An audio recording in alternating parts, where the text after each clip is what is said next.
قوم کی پیمنٹ پھنسی ہوئی ہے. اور میاں صاحب آج یوم تکبیر دیکھیے 28 مئی. مبشر لقمان اس بارے میں کیا کہتا ہے؟ مبشر لقمان کہتا ہے شاہین میزائل کی رفتار بہت کم تھی. نواز شریف نے ڈاکٹر عبد القدیر کو بتایا اینو وڈا پلگ لاؤ تے نالے تھوڑی ریس وداؤ. یہ بھی مبشر لقمان کہتا ہے میاں نواز شریف صاحب کے بارے میں.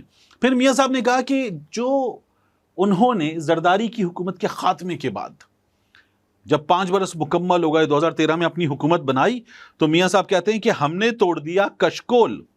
اور میاں صاحب جب کہتے ہیں ہم نے کشکول توڑ دیا تو ہمارے سامنے خبر آتی ہے نواز ایڈڈ ووپنگ $35 billion ٹو پاکستان's debt. اور یہ شہباز رانا صاحب جیسے زبردست رپورٹر کی خبر ہے. میاں صاحب نے 2013 سے 2017 تک $35 ارب ہمارے قرضے کے چڑھائے. تو میاں صاحب آپ نے کشکول نہیں توڑا تھا, آپ کشکول لے کر گھومو گے اگر ملکوں مل جائیں گے, یہ کر رہے تھے. تو میاں صاحب یہ بھی آپ کے بارے میں بتا دیا گیا. تو یہ سوشل میڈیا کا دور ہے. میاں صاحب آپ اب بھی پرانے دور میں پھنسے ہوئے ہیں. آپ آ جاتے, بات کرتے, آگے کا منشور دیتے. ہمیں تو پتا چلا تھا لاوا پھٹ رہا ہے اندر, لاوا پھٹے گا, میاں نواز شریف سچ بولے گا. تو آپ تو کچھ بولے ہی نہیں. آپ نے کہا یہ 2 سال تکلیف کے جو مریم اور شہباز شریف دیں گے تکلیف, اس کے بعد 3 سال جو ہے وہ ریلیف کے ہیں, پھر ریلیف ملے گا. میاں صاحب نے یہ بتایا. تو میاں صاحب یہ جو 2 سال تکلیف کے ہیں اس میں سب سے پہلے فیصلہ ہونا ہے آپ لوگوں کی حکومت لیجٹمیٹ ہے یا نہیں. تو الیکشن ٹرائیبیونل میں آپ لوگوں نے وہاں پر بھی کنڈا لگا دیا ہے کہ اب آپ وہاں پر لائیں گے بجلی کیسی, فارم 47 جیسی, یعنی وہاں پر ریٹائرڈ ججز لگائے جائیں گے, یہ میاں صاحب فرما رہے ہیں. تو میاں صاحب یہ آپ کی حکومت کر رہی ہے تو ایسے کیسے چلے گا؟ یہ قوم کہیں اور جا چکی ہے. لوگ نظام کی درستی چاہتے ہیں, درست نظام چاہتے ہیں. اور میاں صاحب اب لوگ جو ہے نا وہ اس جگہ نہیں کھڑے ہوئے جہاں آپ کھڑے ہوئے ہیں. لوگ اب کہہ رہے ہیں اینٹی اسٹیبلشمنٹ بات, فضل الرحمان اینٹی اسٹیبلشمنٹ بات کر رہے ہیں.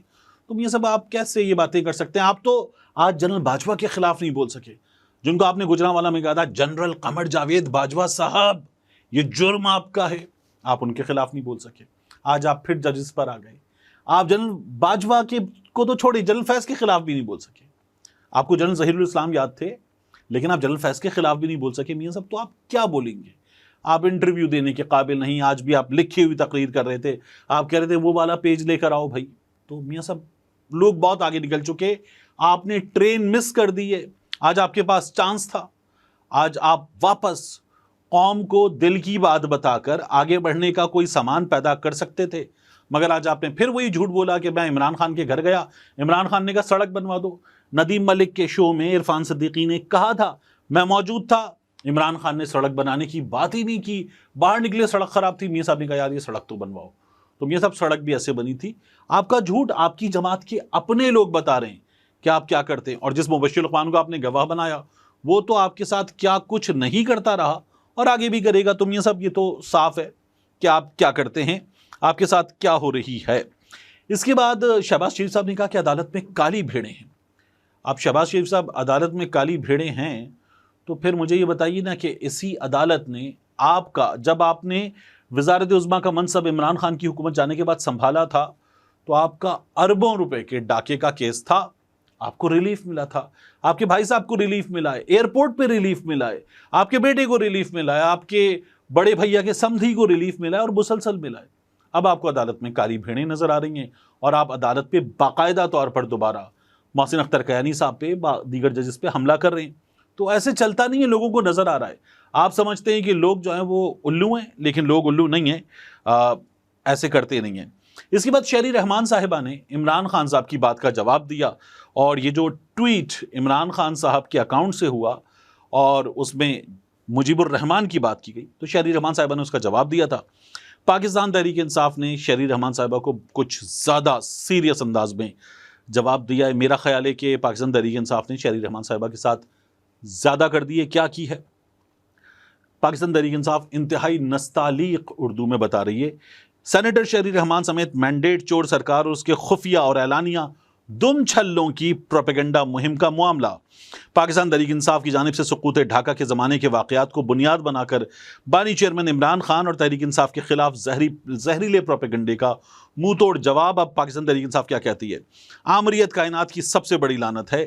آمریت کے سارے دم چھلے آج کے عامر کی خوشنودی کے لیے پورے منہ کھول کر طرح طرح کی آوازیں نکال رہے ہیں۔ یہ شہری رحمان صاحبہ کو جواب دیا ہے۔ عامریت کے استبل میں کوہرام برپا ہے اور بت کے ہوئے خچر ایک دوسرے کو ہی روندنے میں لگے ہوئے ہیں۔ شہری رحمان جس سیاسی نابغے کے مزار پر دھمال ڈال کر اپنے لیے روزی روٹی کا بندوبست کرتی ہیں، اس کے گلے میں بھی آج عامریت کا کتبہ لٹک رہا ہے۔ بھٹو کے سیاسی وارث تاریخ کی جانب منہ اٹھاتے ہیں، وہ حقائق کے تماچوں سے ان کے منہ لال کر کے واپس بھیجتی ہے۔ 71 کے واقعات پر زرداری کے ہواری بدک رہے ہیں تو اس کی وجہ عمران خان یا تحریک انصاف نہیں، ان کے امام ذوالفقار علی بھٹو کا کردار ہے۔ ذوالفقار علی بھٹو کا سیاسی جنم عامریت کی گود میں ہوا۔ ملک کو دو لخت کرنے کے جرم میں تاریخ کا مقدمہ بھی دیگر کے ساتھ انہی کے خلاف درج ہے۔ تو شہری رحمان صاحبہ کو پاکستان تحریک انصاف نے جس انداز میں جواب دیا ہے، شہری رحمان اور ان کی جماعت کے دامن پر مظلوم بنگالیوں کے خون کے چھینٹے اب تک موجود ہیں کہ بھٹو صاحب نے بنگالیوں پر لشکر کشی کی حمایت کی تھی۔ یہ پاکستان تحریک انصاف کا جواب ہے۔ ہمارے ہاں اس وقت جو حالات ہیں، ان حالات میں کہا جا رہا ہے کہ مجیب غدار تھا، پاکستان تحریک انصاف ایک غدار کی آج وکالت کر رہی ہے۔ یہی میاں نواز شریف تھے جو آج پاکستان پیپلز پارٹی کے ساتھ حکومت بنا کر بیٹھے اور کہتے تھے مجیب غدار نہیں ہے۔ میاں نواز شریف مجیب کے حق میں بات کرتے تھے، آج پاکستان پیپلز پارٹی والے ان کے ساتھ حکومت بنا کر بیٹھے ہیں۔ تو اسی طرح سے میاں نواز شریف کو بھی جواب دیں۔ بات یہ کہ ہمارے ہاں اب کہیں نہ کہیں کسی نہ کسی جگہ آگے بڑھنے کا وقت ہے، پاکستان تحریک انصاف کے لیے بھی، دیگر کے لیے بھی، لیکن پھر سب کے لیے وقت ہے آگے بڑھنے کا۔ اس آگے بڑھنے کے عمل میں یہ جو خواتین کے ساتھ ہو رہا ہے جو جیلوں میں ہیں، جو ان افراد کے ساتھ ہو رہا ہے جو جیلوں میں ہیں، کہ جو جیل میں ہیں اور ان کا مقدمہ نہیں چل رہا، اور پھر ان کے خاندانوں کے ساتھ ہو رہی ہے، اس کا بھی کہیں نہ کہیں کسی نہ کسی جگہ ہمیں ایک اکاؤنٹ دینا ہوگا۔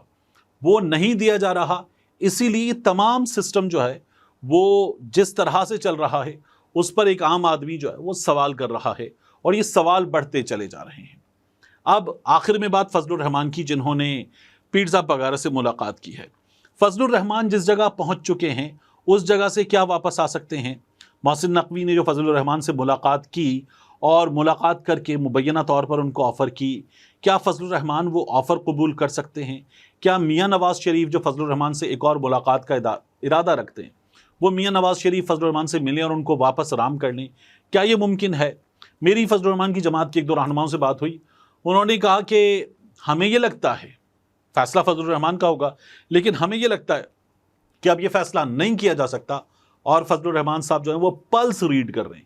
میں نے آپ سے پہلے بھی عرض کیا کہ اس وقت لوگ اس نظام میں ایک بنیادی تبدیلی چاہتے ہیں۔ فضل الرحمان پلس ریڈ کر رہے ہیں، ان کی جماعت کے لوگ کہتے ہیں، اور ان کا بھی یہ ماننا ہے کہ اب اگر فضل الرحمان جس جگہ پہنچ چکے ہیں وہاں سے واپس آ کر نواز شریف سے ہاتھ ملائیں گے، اس حکومت سے ہاتھ ملائیں گے، محسن نقوی کی بات مانیں گے، تو یہ بہت بڑی سیاسی خودکشی کے مترادف ہوگا۔ فضل الرحمان بھی شاید فیصلہ کر چکے ہیں کہ اس حکومت کے خاتمے کے لیے فیصلہ کن مہم چلانی ہوگی۔ ملتے ہیں انشاءاللہ آپ سے اگلی ویڈیو میں۔